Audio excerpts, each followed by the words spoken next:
Imagine, if you will, a massive, heavy steel bank vault door, like the kind with a giant spinning wheel on the front, covered in just a thick layer of dust because it hasn't been opened in decades. Oh, yeah.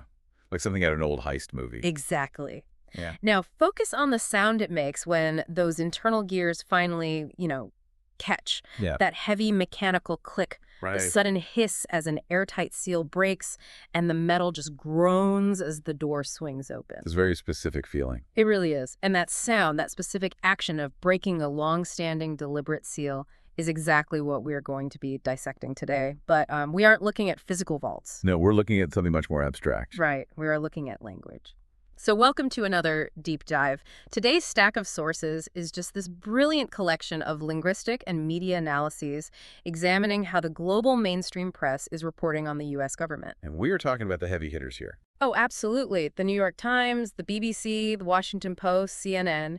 Specifically, we are analyzing how these outlets are handling the sudden influx of data, congressional hearings, and military videos regarding UAPs, Unidentified Anomalous Phenomena. Which is, the sources take a highly surgical approach to what is typically a very, very sensational topic. Yeah, they really do. We are stepping entirely away from the physics of these objects or, debating extraterrestrial hypotheses. The focus here is strictly on the vocabulary being deployed by the media and by government officials. Right, because that vocabulary is fundamentally altering our public reality. Exactly. Okay, let's unpack this. The mission of this deep dive isn't to debate little green men. Instead, we are exploring how a single, carefully chosen word managed to take a topic that was essentially a fringe internet conspiracy theory. Oh, yeah. The kind of stuff relegated to late-night radio shows. Exactly. And drag it into the glaring light of a highly serious front-page debate about government transparency and national security.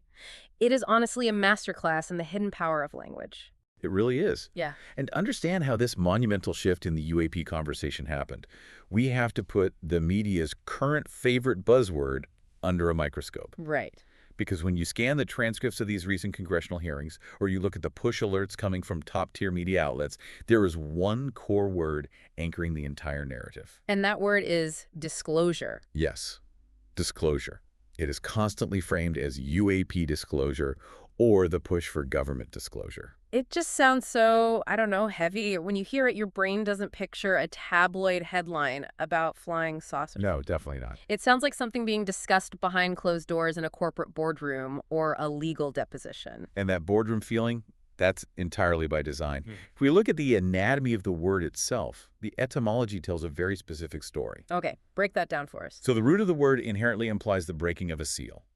The prefix, dis meaning un or away, combined with closure. Disclosure. Wow, okay. Oh, right. It literally means taking something that was purposefully closed off, locked down, or hidden, and bringing it into the light.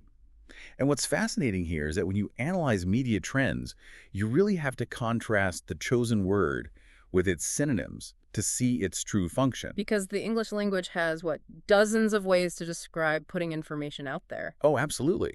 We have words like publish, release, reveal, or unveil. Which raises the obvious question, why wouldn't the Pentagon or the New York Times just say there has been a UAT release?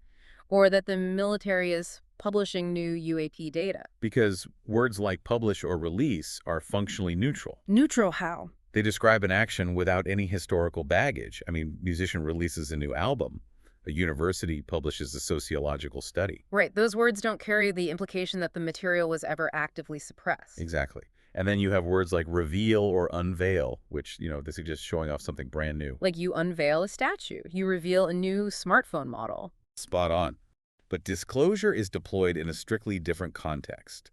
It is used almost exclusively for revealing information that was intentionally kept secret, covered up, or restricted from the public for a substantial period of time. Okay, let me try an analogy here, because thinking about it this way fundamentally changes how I read these headlines. Go for it. It feels like the difference between an author publishing a brand new novel, which is just released, versus someone going up into an attic, finding a dusty family diary that was locked away for 50 years, and taking an axe to the padlock? Yes. That is a disclosure. One scenario is just putting ink on paper. The other scenario is actively breaking a long-standing deliberate silence. That diary analogy captures the stakes perfectly. I mean, a polished novel is just entertainment. A disclosed diary changes the entire historical context of the family. Because the author of the diary wanted those words hidden. Exactly. So applying that specific word to UAPs is incredibly potent. Because disclosure means breaking a deliberate silence. Its usage carries immense cultural and legal weight. And by adopting this specific word, the media effectively pivoted the entire public perception of UAPs. I want to dig into that pivot. We are moving from a narrative of novelty and conspiracy into, well, what? National security. Into the realm of governance, legal accountability, and national security. The sources dive heavily into the pragmatic weight of the word. And pragmatics, for you listening, that's looking at how context and societal norms influence meaning, right? Exactly. In the context of English political and news media, disclosure is a highly formal term. It lives in the domains of law, finance, and policy. You sign a non-disclosure agreement, an NDA. Or a politician running for office files a financial disclosure. Right. Or a corporation makes a mandatory disclosure to its shareholders about a data breach. It implies accountability. Yes, it implies there are legal stakes, and there are penalties for failing to provide the information. So by borrowing this heavy legalistic word, mainstream media and official government bodies effectively built a new conceptual container for the UAP topic. That's a great way to put it. They took the phenomenon out of the cultural box, labeled sci-fi and fringe conspiracies, and placed it firmly into the box labeled government transparency. Okay, but I have to push back here, or at least ask a chicken and egg question. Sure, go ahead. Are we saying that just by changing the vocabulary, the media essentially forced the public and politicians to take this seriously? Did the language change the reality, or did the reality of what, military pilots are actually encountering force the language to change? That is the big question. Because we know there are new videos, new testimonies under oath. It's not just a branding exercise, right? Yeah, it's not. It is a phenomenal feedback loop, and the sources spend a lot of time untangling this. The reality of the encounters pushed intelligence whistleblowers to come forward.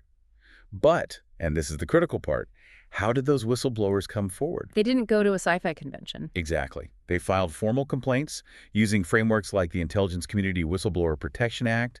They used established legal channels. Right. And because they used legal channels, they utilized legal terminology in their filings. So they filed for disclosure of hidden programs to Congressional Oversight Committee. Yes.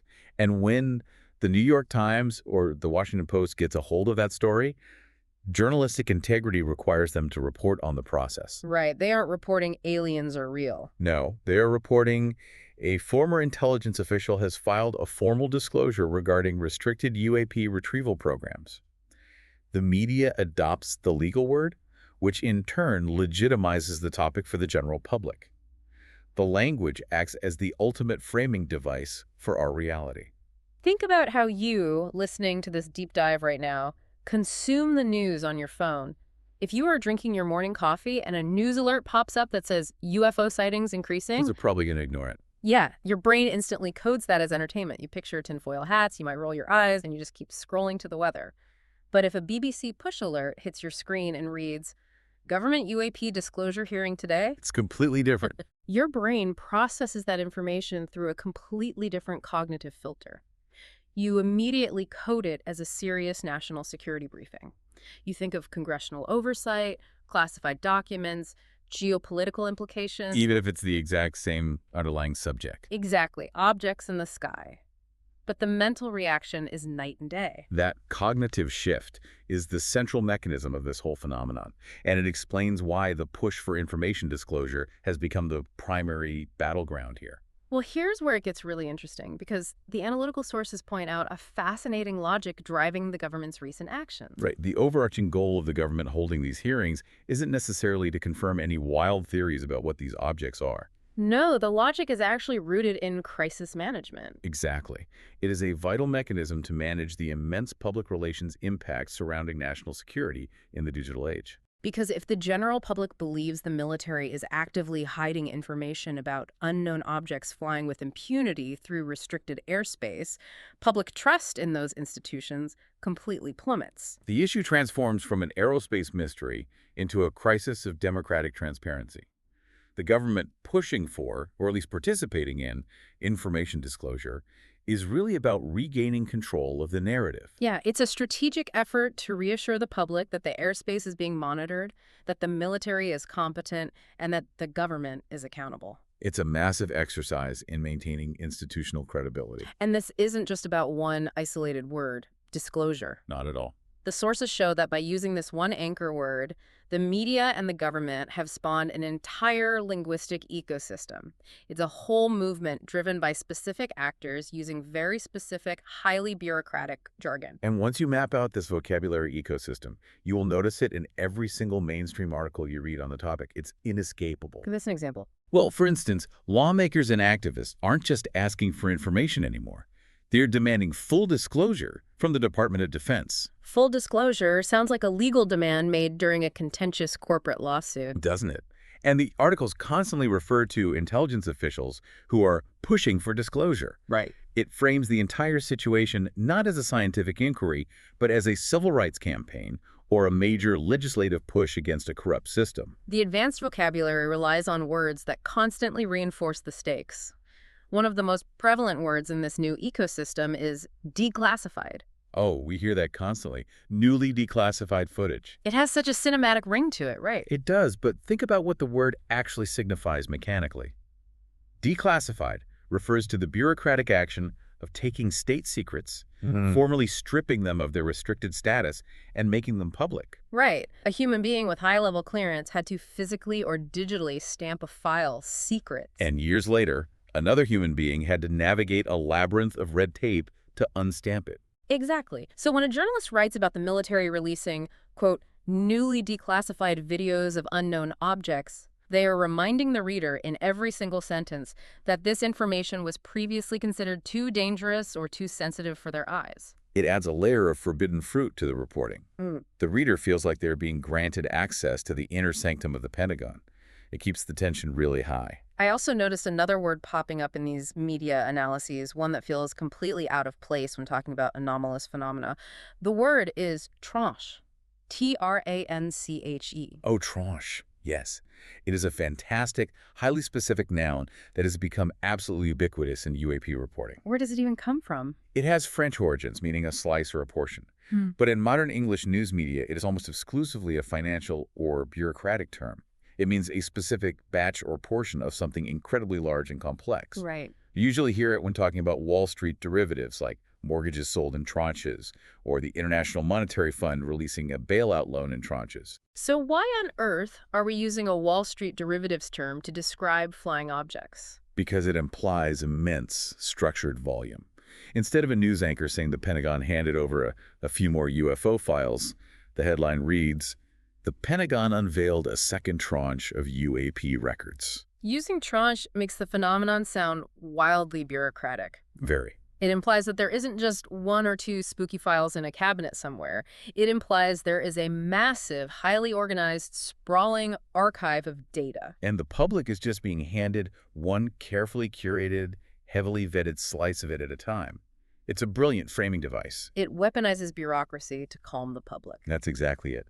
The ultimate goal of releasing information in tranches and leaning heavily on words like declassified is to achieve the capstone word of this entire movement. Which is? Transparency. The sources note that public demand for government transparency regarding UAPs has reached an all-time high, and that is fundamentally altering how politicians have to engage with the topic. The public is no longer satisfied with being told to look away. No, they expect the accounting books to be opened. Right. And the logic of the government's push right now is entirely centered on satisfying this unprecedented demand for transparency. I mean, in an era of smartphones, instant global communication, and commercial satellites. You can't hide it anymore. Exactly. Maintaining a strict Cold War-style seal on phenomena that commercial and military pilots are encountering on a regular basis is simply a losing battle. So the push for disclosure is a calculated, strategic move by the defense establishment. By controlling the tranches, by carefully managing the declassification process, they manage the psychological impact on the public. That makes total sense. They take a subject that has the potential to cause societal panic, or at the very least, spawn a massive, ungovernable, anti-government conspiracy culture, and they transform it into an orderly, boring, bureaucratic process. It's almost like they are diffusing a cultural bomb by turning it into a paperwork exercise. That is the exact mechanism at play. It neutralizes the fringe element. You can't really sustain a wild underground conspiracy theory about shadowy government cabals when the Pentagon itself is holding a heavily publicized broadcasted hearing and issuing a second tranche of declassified disclosures directly to CNN. Right. It totally co-opts the language of the conspiracy theorists who, have always demanded the truth, but it executes it wearing a suit and tie operating within the bounds of administrative law. It completely takes the wind out of the sails of the fringe element by essentially saying, yes, there is a mystery here, but don't worry, we are filing the proper paperwork to figure it out. It's fascinating how the vocabulary of administration can tame the anxiety of the unknown. It really is. So what does this all mean? When we step back and look at this entire linguistic landscape, what is the takeaway from you listening to this deep dive the next time you open a news app and see a headline about UAPs? Well, it means you are witnessing a real-time masterclass in how language shapes our collective reality.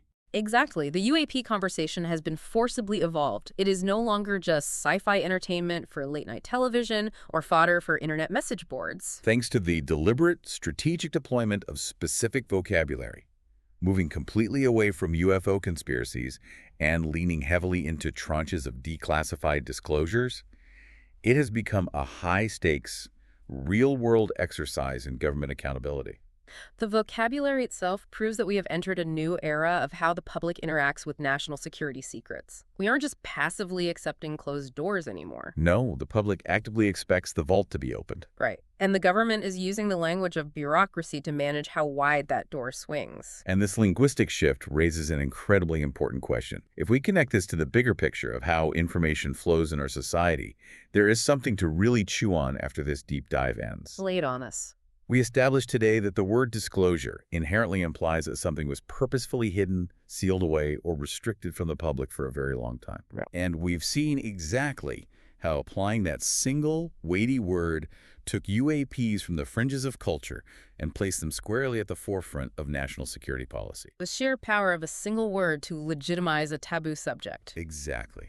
So, what other topics are out there right now? As you scroll through your news feed today, look at the stories being dismissed by the mainstream as fringe, unverified, or just mere conspiracy theories.